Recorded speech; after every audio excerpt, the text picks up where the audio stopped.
लेकिन कुरैश की तरफ से कोई रिस्पॉन्स नहीं आया। आखिर में पैगंबर मोहम्मद ने अपने दामाद हजरत उस्मान को भेजा, जो कि एक बहुत रिस्पेक्टफुल पर्सनैलिटी थे पूरे मक्का के अंदर। और मुस्लिमों ने इंतजार किया कि वो क्या खबर लाते हैं।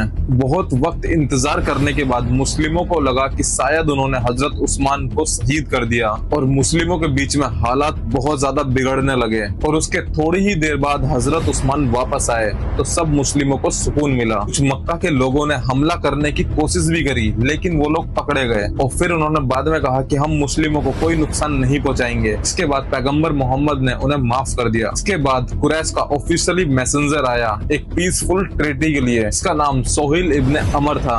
जब पैगंबर मोहम्मद ने हजरत अली से कहा कि इस ट्रीटी के टॉप में मोहम्मद द मैसेंजर ऑफ अल्लाह लिखो, तो सोहेल ने कहा रुक जाओ, मैं नहीं मानता कि तुम अल्लाह के मैसेंजर हो।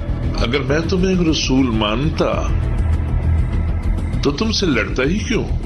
पैगंबर मोहम्मद ने बहुत शांति से जवाब दिया, और फिर उनका नाम टॉप पे मोहम्मद इब्ने अब्दुल्ला लिखा गया। मुस्लिम इस बात से बहुत ज्यादा अपसेट हुए, और हजरत उमर ने गुस्से में कहा, क्या आप अल्लाह के पैगंबर नहीं हैं और हम मुसलमान नहीं हैं? फिर हम ऐसी डील एक्सेप्ट कैसे कर सकते हैं जब हम सही हैं और वो गलत? लेकिन पैगंबर मोहम्मद को पता था कि हजरत उमर इस वक्त गुस्से में हैं और यही फैसला सही है। और अब ट्रीटी ऑफ हुदैबिया साइन करी गई।